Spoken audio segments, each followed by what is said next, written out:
Okay, for today's product update, we have our content toolkit. We've been telling you about this for a while. We have a lot more to share today. Steele is going to walk us through that. We have a free trial that we're planning for next month. We will hear about that from John. We also want to show you some additional work that I think we previewed some of these things, but I have delivered them now. So there's a network integrations administrative page. The archive marker for books is now available. We also have added the publication date on Pressbooks directory book cards. We have a team update to talk about. And related to the team update, a new Zoom link for future product update webinars. We'll talk all about that when we get there. And then our usual topics around user research, training webinars, and so forth. So, Hi, I moved the camera down a little bit. I have a coworker that's joined me today. He's on my lap. Kate mentioned him earlier in the chat. This is our new pug puppy, Debu. He's sleeping on my lap today, so I will not be doing as active of a click-through demo. It'll be a bit more of a screen share, just because that's how it's going to work with my coworker. That's his demands. So I want to talk first about the Pressbooks Content Toolkit. And this is something that you've probably heard us talk about over the last few months. It's been our biggest focus, and we're really, really excited about all the components that are involved in it. And it can be a little confusing to keep up with what we mean by a toolkit. And it's a suite of different tools that are designed to make it easier for you as a network manager and for your authors to ensure that the content that's being created is actually ready to publish and is accessible and inclusive. And so there's four components that I'll drill down into deeper. The first is we call Accessibility Assist Author Tool. That's mainly for authors and book admins and people who are actively writing or editing content in Pressbooks. The second thing is called Accessibility Assist Scanner Tool. That's also for the same audience of people. And what it does is it helps update the accessibility report for your entire book with one click. The third thing is called the link checker. And that just came out of pilot and we're preparing that for general release. That's also for book admins, and that's designed to scan all of the active links in your book and find out which ones are non-responsive or broken and give you a report so that you can fix them or remove them.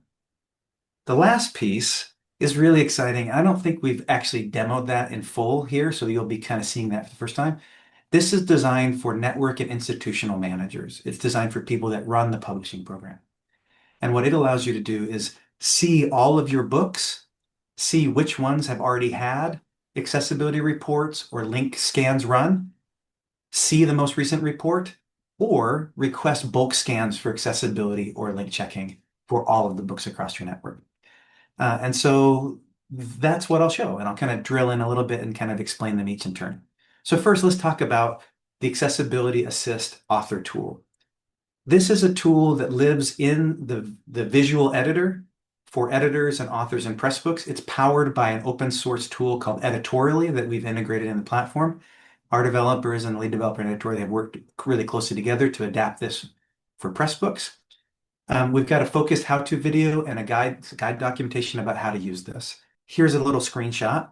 As you're working in a chapter, there'll be a little tooltip that appears. It's an accessible tooltip.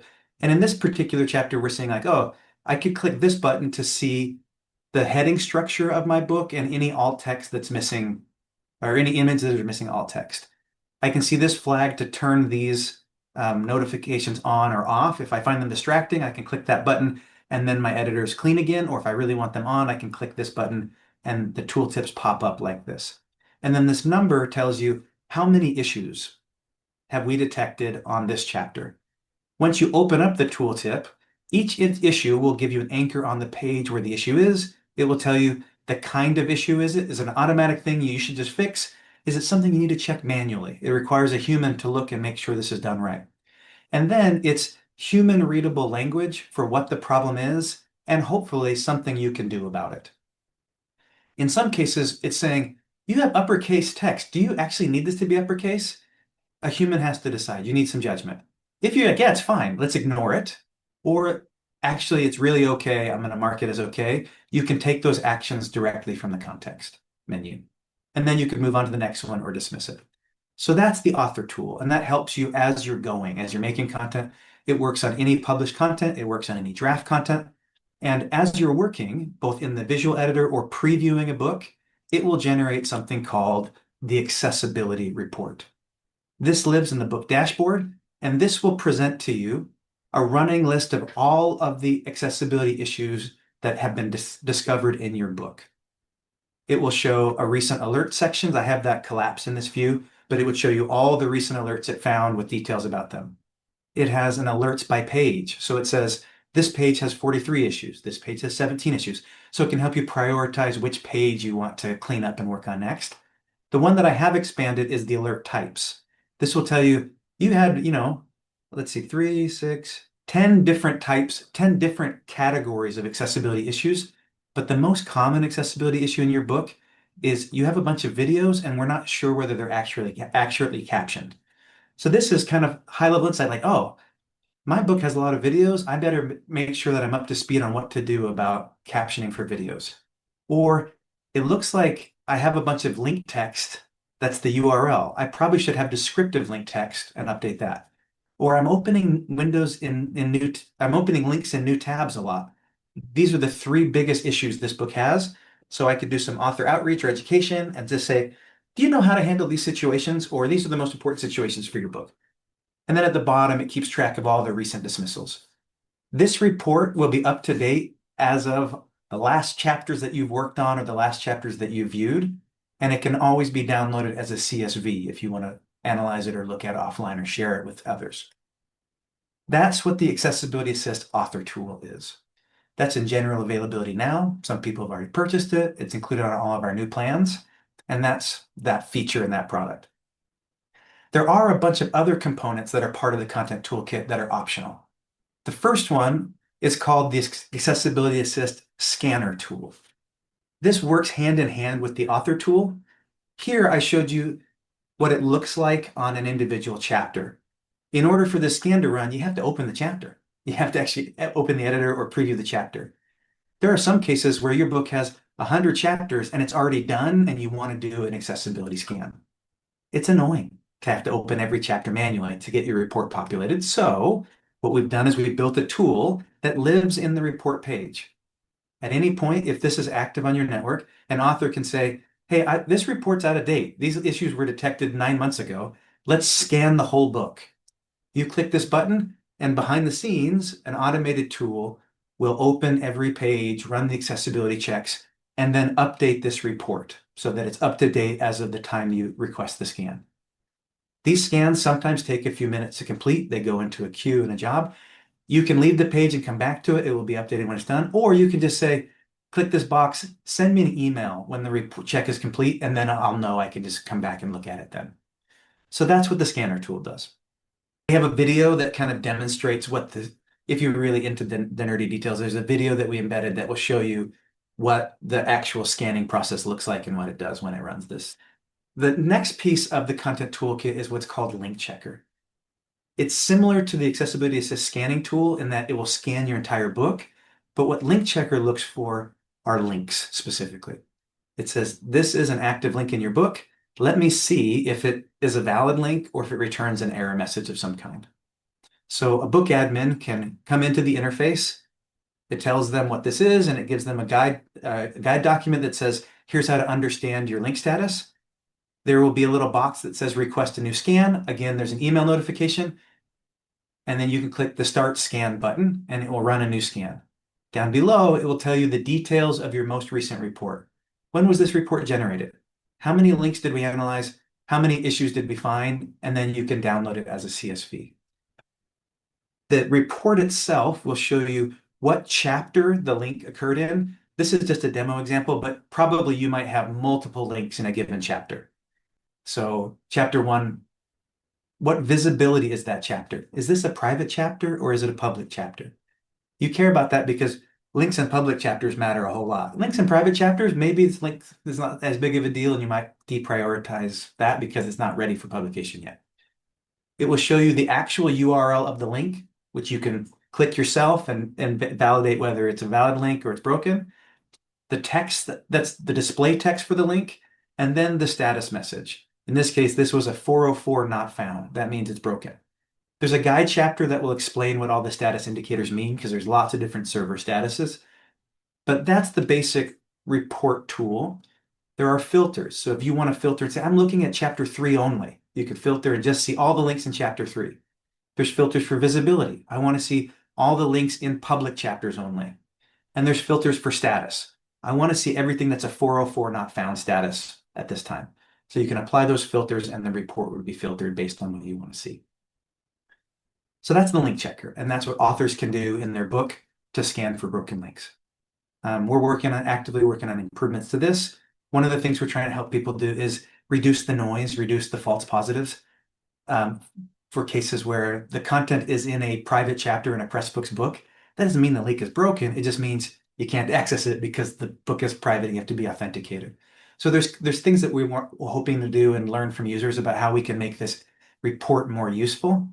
And a future improvement we want to make is to give you some tools to actually fix broken links directly from this interface. For now, once you see the link is broken, you'd have to click this button. It will take you to the chapter editor, and then you need to find and modify the link. It'd be really cool, we think, if we could just let you do that directly from this interface without having to take that extra step. Now for the piece that I think network managers will be most excited about. This is a feature that I wish that I would have had when I was a network manager at Pressbooks. I think it's going to be really impressive. Amanda, go ahead. Sorry, I just wanted to draw your attention. There's a comment in the chat from Oh, thanks. Jamie. I didn't see it. I'm opening the chat now. I'm sharing my screen, so it's taking me a second. Okay, I'm in the chat. I can't recall if I got to submit my feedback. Yes, Jamie, thank you for that feedback. One of the things that we realized in the initial pilot was that the scanner tool was scanning for broken links in deleted chapters and deleted content. And that was really frustrating for users because once they deleted the content, they didn't see it in the organize menu, but the broken link checker was still checking to see whether there are broken links in it. We've removed that feature. There's no need to check for broken links in content you've already deleted. And that was something we learned from the pilot that we should have caught, and it has now been caught. Yeah. On the network book scanner. Okay, back to that. This is a tool at the network level that lets administrators request bulk scans for accessibility or broken links and see the latest status of those reports for every book on their network or in their institution. And this is what that looks like. In your network dashboard under the Books tab, you'll see a new page. It's called Network Book Scanner, not Book Scanner. Sorry, I need to update that. But it will explain what this tool is, and it will show you a book list of all of the books on your network, the title of the book, if you're at a multi-institution, what institution it belongs to, the word count, whether the book is public or private, when the last accessibility scan was run and who ran it, how many issues were found in that accessibility scan. And if you want to see this book has 117, what are those issues? You click the button 117 and it takes you to the accessibility report that we saw earlier. The next column is the last link checker scan. When did we last run a scan for broken links? And then if you click the link, it takes you to the report for the broken link checker. If you decide, oh, these 3 books here, they haven't been scanned in the last year, I'd like to do an accessibility scan. You could click the check mark next to them. You click the book action that says accessibility scan and click apply. It will send those 3 jobs off to the queue and it will do that scan and let you know when it's done. You could also do the same thing for link checkers, or you could run both scans for multiple books at once. This tool will let you do whatever you want to get those scans up to date as a network manager. The way this will work is that we're going to have daily limits per network for how many scans you can run per day. We're going to start off with a safe limit as we release this into like a general trial, and then we'll hopefully adjust that limit up and make it a limit that better meets people's needs as we understand kind of usage patterns and scale up our service to meet kind of demand and expectation. The last question is like, where's all this going to live? So I showed you earlier for network managers, the book scanner tool will live in that books menu. For book admins, there will be a new menu item that says Content Toolkit. Depending on what's active and not active, you'll either see the accessibility report if you have Accessibility Assist Author, you'll see Link Checker if you have that active, and we've moved the existing search and replace tool from tools into Content Toolkit because it's related to content cleanup. If the plugins are active or this toolkit's active on your network, we're also going to display dismissible banners in certain situations. So if Accessibility Assist author tool is active, but only that is active, the whole toolkit isn't, you'll see authors will see this message on their book dashboard. It tells them the tool is active. It gives them a little button to learn how to use it, takes them to the guide chapter. And if they don't want to see it anymore, they click the X button and it goes away. If both tools are active, the whole toolkit's active, they'll see this message. It tells them the whole toolkit's active, and it gives them to learn how to use Accessibility Assist and to learn how to use Link Checker, call to action. If you're a network manager or an institutional manager and the toolkit's active, it tells you the whole thing's active, and it tells you how to learn how to use the network book scanner, because that's the tool that's generally appropriate for you. So those are the banner notifications and where this will live. You have a comment in the chat. Thanks. I'm looking now. One thing to add to the network book scanner is a column for when a book was last updated. So here to have a date for last updated. That's a great suggestion, Kate. I'll take that back to our UX designer, and you might want to know not only how many words it has and whether it's public, but when was the book last updated, because you'd want to match up the accessibility scan and the link checker scan for that book updated, or book publication date would probably be helpful too. Thanks, Kate. Really helpful suggestion. Thanks for sharing that. We'll pass it on. All right. So at this point, that's the product and those are the features. I'm going to hand it over to John, our kind of account manager, to talk about what's coming next and how you can start using this, not just seeing it on my screen. Still, this is really exciting, as people have said in the chat. We are really looking forward to having the content toolkit available, and we are going to activate it on all Pressbooks networks with their authoring assist tool. We activated it when network managers indicated to us that they wanted to do the pilot. We think that this is exciting enough that everyone using Pressbooks should have a option to take a look at it. If you want to opt out of that, if there is a reason that you don't want that available on your network during the free trial, please contact us at support, or you can contact your account manager. I just put our sales inbox in the chat. If you're not sure whether it's Darren or I, we see the messages from the sales inbox. And we are targeting to have the activation across all networks this coming month in February. Our target is to have it available for February 9th, and we are doing everything we can to reach that date. In terms of who can try the tool out, so it'll be available for across all networks, all books, so all book administrators, editors, network and institutional managers will have, as Steele outlined, it will be active and available on all networks. And so are we going to put limits? And we do have to put some limits on it, especially to protect the network performance. Initially, the total network limits will be set at 2 scans a book per day and 20 total scans per day. This will ramp up as we understand and confirm and support demand and can triage that a little bit better. And so our goal is to remove those after the pilot, but to limit it so that, again, network performance isn't affected. Network managers after the pilot can opt in to keep the toolkit active for there is a fee, and we'll talk about that after the free trial. And if not, at the end of the free trial, we'll give you notice, and then we'll turn it off across all the networks. And then it can be activated again. No problem. We just need to hear from you to do that. In terms of pricing, so as you know, our Accessibility Assist Author tool is available now. A single institutional network is $299 a year, a shared network $499 a year. And for a bundle of everything in the toolkit, we're doing this on basically a number of books on your network. So 1 to 25 books. is $799 per year. 26 to 100 books, $999.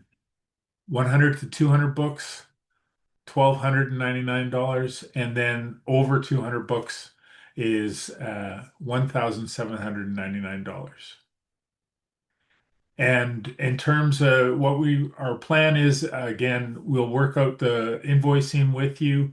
If it works to have a prorated pricing for the remainder of the current year, and to your next renewal, we understand you want to avoid mid-year budget requests, and unplanned for invoices are never anyone's doesn't make anyone's day great. So we'll work out that with you and our account managers. One more thing I would note, John, is that next week, look out for email notification with more pilot details, and we'll have the firm start dates and so forth. So those will go out, yeah, kind of early to mid next week. So Thanks, John. Thanks, Julie. So in addition to this, John was saying after the trial concludes, there's different ways that you could decide to opt in later. To that end, many of you have already seen this. I think we talked about it last time. We have now released a page that gives network managers visibility onto the status of all the optional integrations for your network. And it lets you handle self-activation and configuration from a single location. I've been doing these onboarding for a long time, and the biggest question I have for people is that when you get a new network, well, how do I do SSO? What do I do LTI? What about this terms of service plugin? Oh, there's a toolkit now. Like, it's kind of confusing and it's scattered in different places. So now it's not.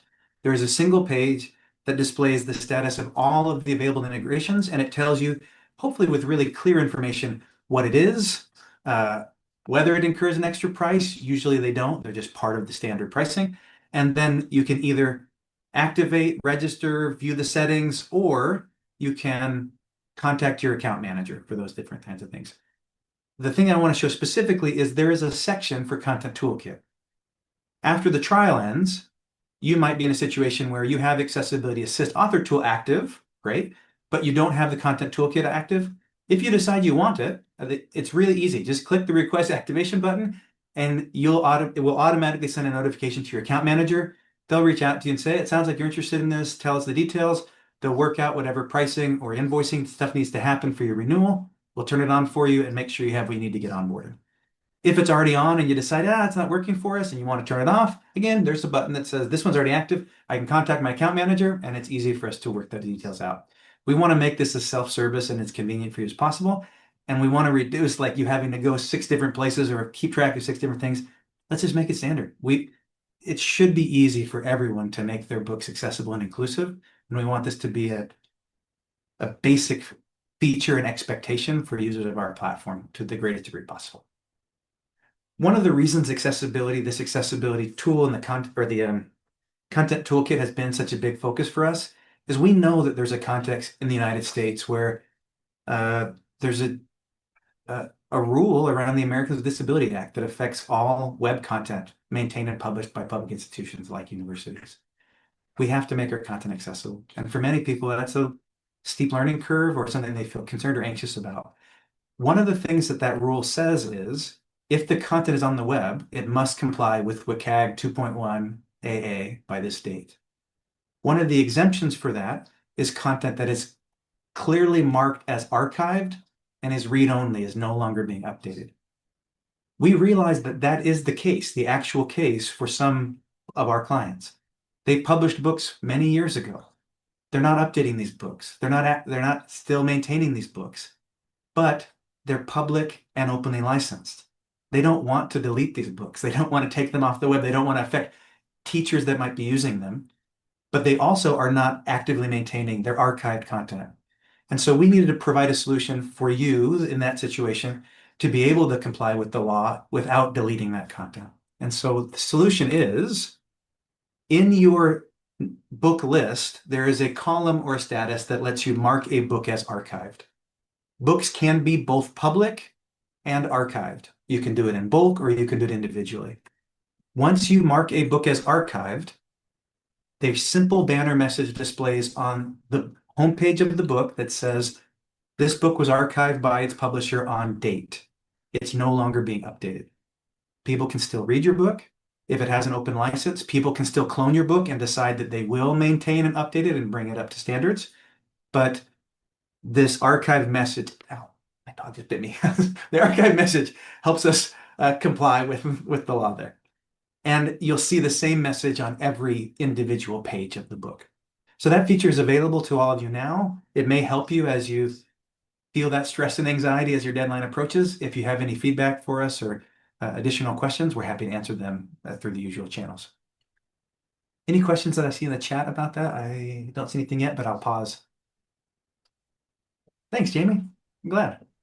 Yeah, I just also want to comment that I think the first time I heard about this suggestion was Amy Hofer bringing it up in one of these product update webinars. I don't know, it might have been a request further back in our backlog, but I want to call out and say we appreciate and we listen when we hear good ideas from this group. And so keep those good ideas coming. And when we hear stuff that we know would make a big difference, we do try and deliver on it when we can. So thank you for being here. Amy's not here today, but a shout out to her for that great idea. Yes, +1. Another thing that's been shipped, we've talked about this before, publication date is now visible on the Pressbooks directory. We added it to the book catalogs a while back, but basically when you're on the Pressbooks directory, previously we showed you the last updated date only. Publication date is really important metadata, and now it's there and prominent on the Pressbooks directory. So you know why it's important, we know why it's important, and now it's there. You also have the ability to filter and to sort by publication date on the directory itself. So that should be a helpful tool for librarians and others who want to know when a book was published. If you have to cite it for MLA or whatever. Hey, I might have to take a quick break from screen sharing in a second to take care of a puppy, but let me hand it over to Julie. Perfect timing. Okay, so we have a team update. I will be departing Pressbooks. Today's actually my last day officially working at Pressbooks, and effective on February 1st, Amanda Coolidge will be stepping into the leadership role that I've been vacating, or that I am vacating. I have really loved my time at Pressbooks. I've had a marvelous time with the team, with meeting so many of the passionate clients. In fact, knowing how passionate the Pressbooks community was, that was one of the deciding factors for me in saying, yeah, this is where I want to spend a season of my career. So I want to say thank you to the wonderful people, the friendships, the collegial relationships that I've had over this time. I have a new opportunity with a K-12 focused nonprofit that is based here in Portland that is active in the they do a math curriculum in the pre-K through fifth grade space. And it's a marvelous team and an interesting work opportunity. So I am sad to leave Pressbooks, but excited when you feel like a new thing has presented itself that is a worthy place to put your time and energy. So I will be a cheering fan in the background for Pressbooks, not front and center. But Amanda, I want to turn things over to you and ask you to say a few words. Amanda is a familiar face to many people, but maybe not to everybody. So please introduce yourself. Hi, everyone. My name's Amanda Coolidge, and I use she, her pronouns. And I'm located in Victoria, British Columbia, which is known as the traditional territories of the Esquimalt and Songhees Nations. And you may know me from my previous role as executive director of BC Campus, which was a large organization. Sorry, it's a small organization working with a lot of institutions across the province of British Columbia in the areas of open education, teaching, and learning. I also was taking I left that role in July and started my own consulting company and have been doing some consulting with Pressbooks, and thrilled to have this opportunity to continue working with them. It's an absolute pleasure to see how dedicated the team is to ensure that clients are successful, and that I would concur with what Julie said, is that this team is always listening and always working to implement the feedback. So I'm very grateful to be a part of this team, and it's goes without saying that we will miss Julie incredibly. She has been such a strong advocate and leader in this particular field and in this particular organization, and we're excited to see what she does next. But yeah, it's a bit of a bittersweet day here at Pressbooks.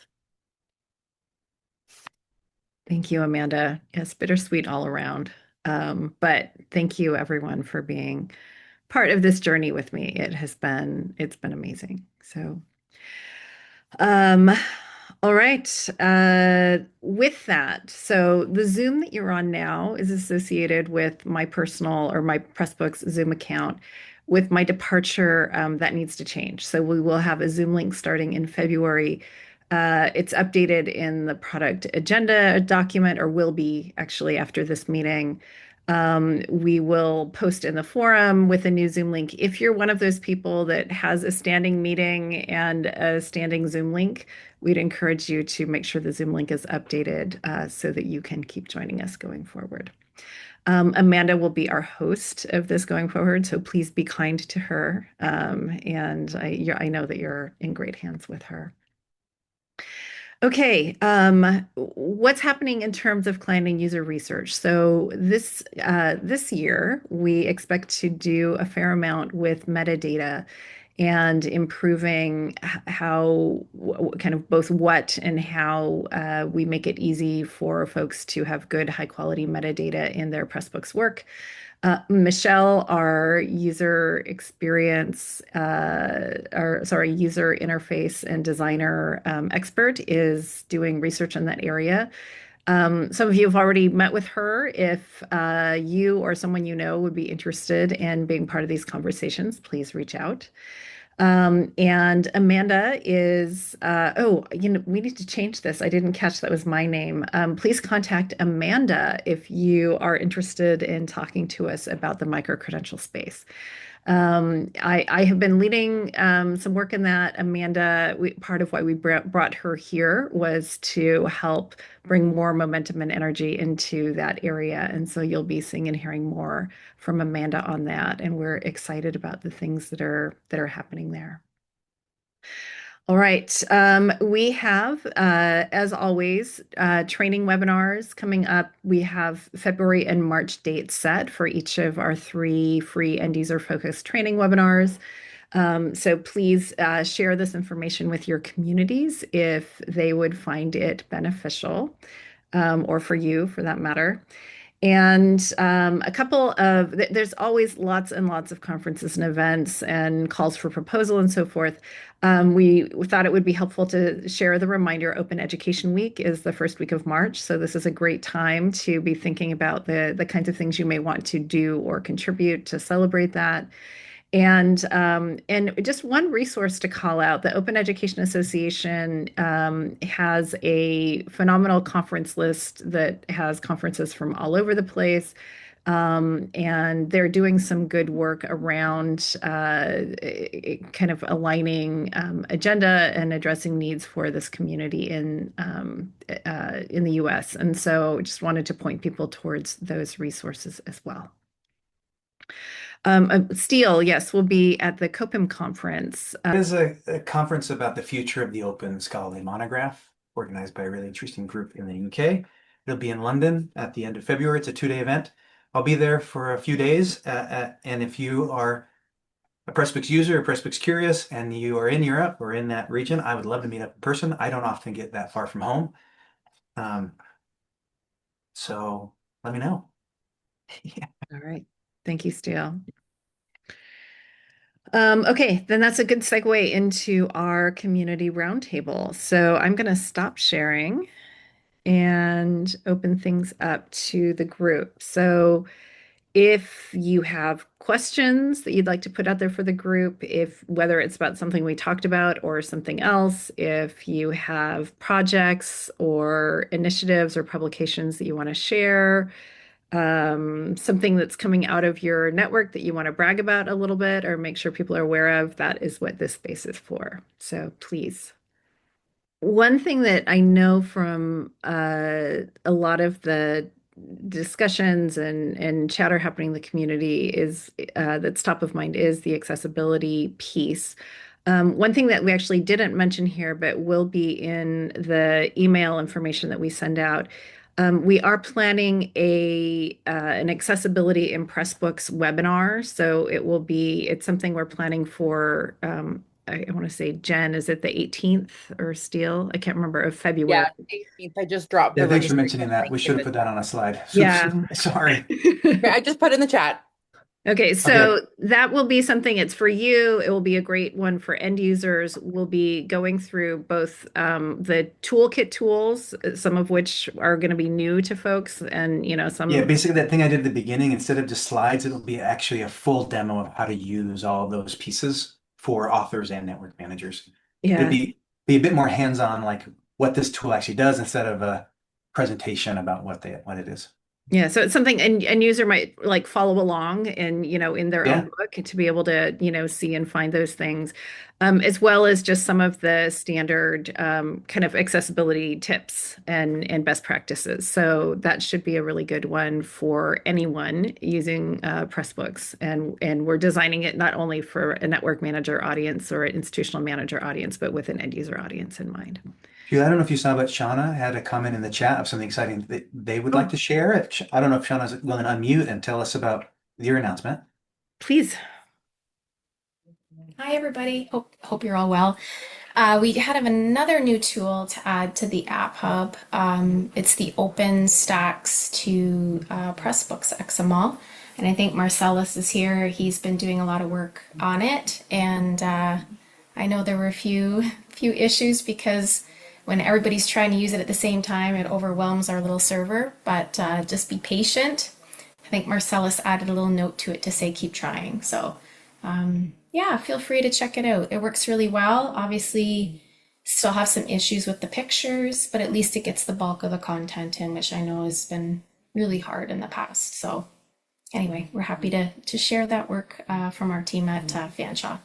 Donna, that is super exciting. And I don't know if Amanda wants to speak to it, but way back years ago, Amanda's team at BC Campus built the very first OpenStax to Pressbooks importer, and also struggled and had similar problems with like 2 GB large files. And so it's nice to see the community picking this back up, and I think that's going to be a really demanded feature. Shauna, I literally just texted Clint Lalonde, who is now the executive director of BC Campus, to be like, you need to see this.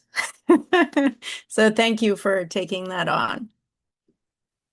Yeah, no problem. It's the team that did the work, but we're powered by students in most cases. So some of the students that worked on it are gone, but Marcellus has been really great to kind of troubleshoot in the meantime. So there's an image tool as well, but it has to go page by page. So it's still a bit time consuming, but yeah, we're happy to talk to anybody if they want to kind of improve upon it or work to make it better. Yeah, thanks. Marcellus, thank you for being here, and thanks for doing that work. I don't know if you're following the chat, but Mitch is our support specialist who said, "That is awesome!" Exclamation mark. We often get questions about how to get this content into Pressbooks. So I don't know if you want to say anything, Mitch. I didn't want to put you on the spot, but I feel that very strongly myself too. Love it. Thank you so much. This is a huge announcement. Really exciting. Also, I will say for anybody who wants to learn more about Shauna Fanshawe, the OER design studio they have there, CCC OER, I'll put the link in the chat, is running a webinar in March to learn a bit more about the program at Fanshawe and the amazing work they do there. So I highly encourage everyone to register for that. So I'll plug that in the chat.